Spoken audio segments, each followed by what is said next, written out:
You've been in the business forever. How old were you, 11? Yeah, Jodie Foster on Panic Room got me a mariachi band for my 11th birthday. So that's how I remember when I started acting. I was like, okay, I did one movie before that. 11 years old, in the business, finding success early on. You know, I guess the easy question is, excited at the time, or was it so much? You know, like, where were you at with the understanding of what was happening? I just wanted to like hang out and make movies. Yeah. Because my parents did that, and I wanted so badly to just be a part of the crew. Okay.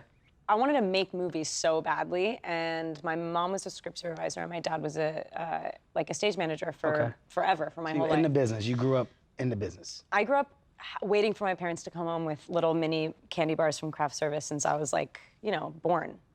And their jobs were something that I could tell they loved it so much, and that it seemed sort of odd because everyone else's parents were like, are you okay? Like, your parents are never really around. I'm like, I know my parents better than your kids know you.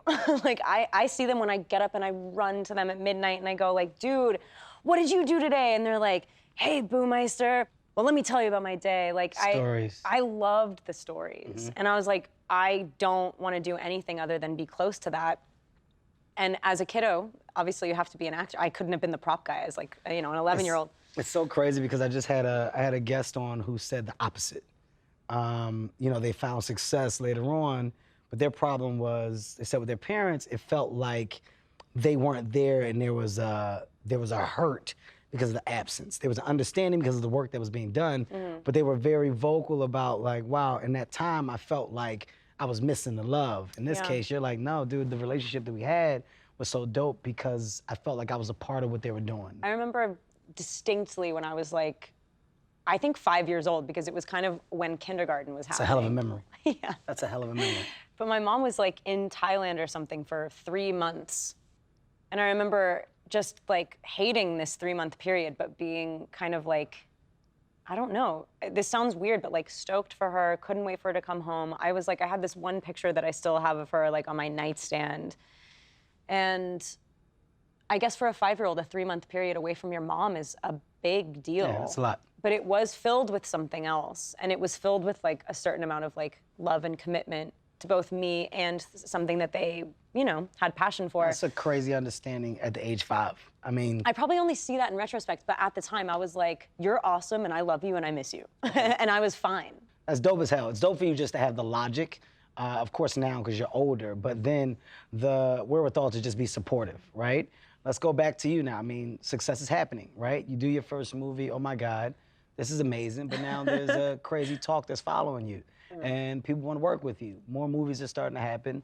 And one of the biggest things come about, right? This Twilight series, holy shit. After this, stardom really takes off. What's your parents feeling at this moment? Like, you know, now, you know, our daughter is everywhere. We see her everywhere. This is a business that we grew up in, and not grew up in, that we raised our daughter in. And, you know, we worked behind the scenes for quite some time. Wow, our baby is fucking at the forefront of it. Like, this is a big deal. What was their conversations with you about that? So you like mentioned like that I seemed kind of like I understood what they were into, and so that there was kind of an understanding, whatever, of their absence. But when I first like said to my mom, dude, I think I like want to go on a couple auditions, she was like, what? You do not want to do that. Oh, wow. It's gonna be awful. It's so, Okay. Because I was super shy when I was little and like not the obvious performer, and I think that she worked in an environment in which she saw a lot of people not have the greatest time trying to be actors as little kids. And I was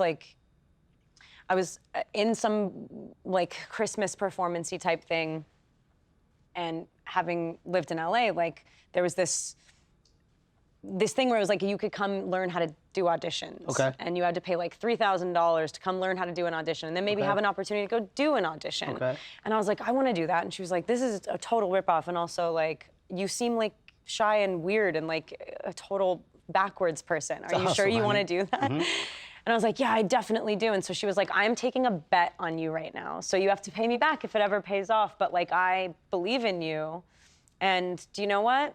My money's on you, kid. And I was like, this sounds like a bullshit story. No, it doesn't.